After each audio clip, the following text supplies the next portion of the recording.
Welcome to IFAStories, where ancient wisdom meets modern storytelling. Step into the sacred world of Ifa, the Yoruba spiritual system, where every tale carries the power of divination, destiny, and deep cultural insight. Join us as we unravel the mysteries of the Orishas, the divine forces guiding our paths, Orúnmìlà, the Orúnmìlàs, and many more. Each story is a bridge between the past and the present, weaving timeless lessons that inspire, enlighten, and transform. Embrace the wisdom, honor the tradition, and journey with us into the heart of Ifa. Subscribe now and let the stories guide you. To explore full Yoruba stories, IFA teachings, and ancestral wisdom, visit our website, www.ifastories.com. Step into the sacred path for more resources and information. Ogbe-Ṣe reveals how money came into the world. At the height of his prosperity, Ogbe-Ṣe's brothers began to wonder about the secret behind his proven success. Nevertheless, he always told them that the path of prosperity had always been rigorous and tortuous, and that the only secret for walking upon it without bruises was limitless perseverance. He then narrated the story of how money came into the world. During the era of the Divinosphere, the divinities had been pleading with God to send money to the world so that it might serve as a medium of exchange. One night, Orúnmìlà's guardian angel appeared to him in a dream to alert him that, in response to the longings of the divinities, Ogbe-Ṣe, God was sending money to the world. However, the guardian angel warned him that whoever went after the money with greed and avarice would perish. He told him that he must allow all the divinities to go for it before him, since he was the youngest among them all.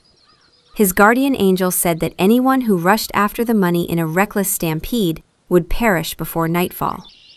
With this warning, the guardian angel advised him that when the money arrived in the world, he should be the very last to go after it.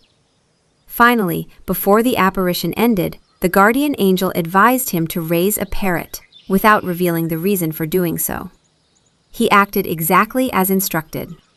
3 months later, the parrot began shouting all morning and all night, "Owó tó wá láti ọ̀run, ẹ káàárọ̀," which means, "Money that has come from heaven, good morning."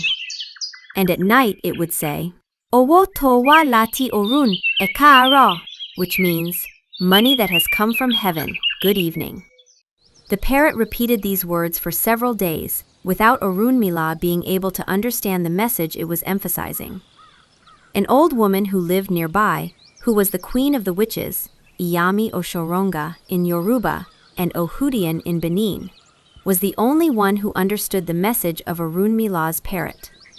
She subsequently convened a meeting of all the divinities to inform them about the message spoken by Orúnmìlà's parrot.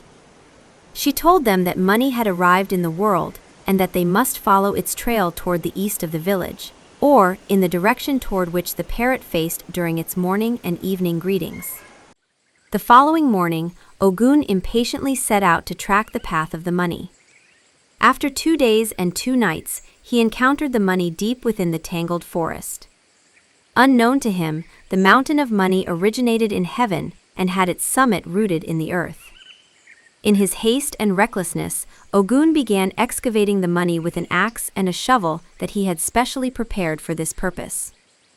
As he progressed in the work, an avalanche of money was unleashed and collapsed upon him, killing him beneath the debris. After killing Ogún, the money deposited 16 of its pieces, cowries, upon his chest. One after another, the divinities met the same fate and returned to heaven in a similar manner. Finally, Orúnmìlà remained as the only one yet to go after the money. Recall that when the queen of the witches first announced the arrival of the money, Orúnmìlà suggested that they should perform divination before going in search of it. The others mocked him, deciding that the time would come when Orúnmìlà would not eat any meal prepared for him without first going for divination. Ogún had said that God had heard their longings and aspirations by sending money to end barter trade, which had been the only means of exchange at that time. "What need is there," Ogún had asked, "to perform divination before going for it?" He dismissed Orúnmìlà's suggestion of prior divination. Little did they know that God had his own appointed time for sending money into the world as a unit of value.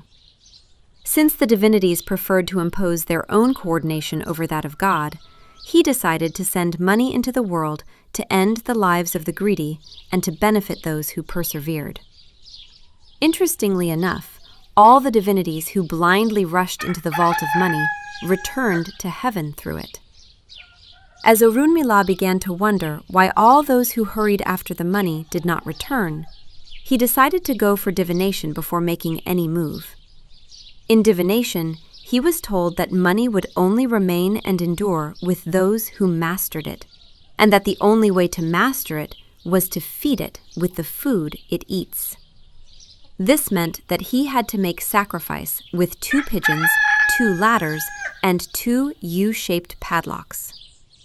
Orúnmìlà proceeded to perform the sacrifice at a place on the mountain of money. He retained 1 ladder and 1 padlock after giving what remained to Ogbe-Ṣe. The next morning, he set out for the mountain of money. Upon arrival, he fed it with the blood of the pigeon, placed the ladder upon it, and secured it underneath with the U-shaped padlocks.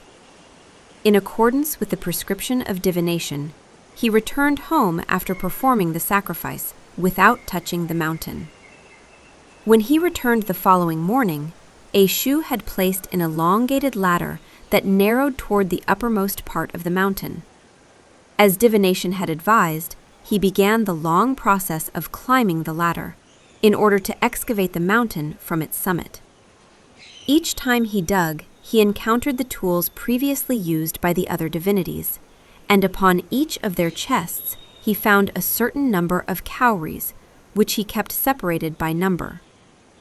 It is the number of cowries found upon the chest of each divinity that their descendants, initiates, and priests use for divination to this very day. Those upon whose chests he found 4 cowries are consulted by their followers and priests using that same number in divination. Those upon whose chests he found 8, 16, or multiple cowries are consulted accordingly using those numbers in divination. These are the diviners who consult the oracle with cowries.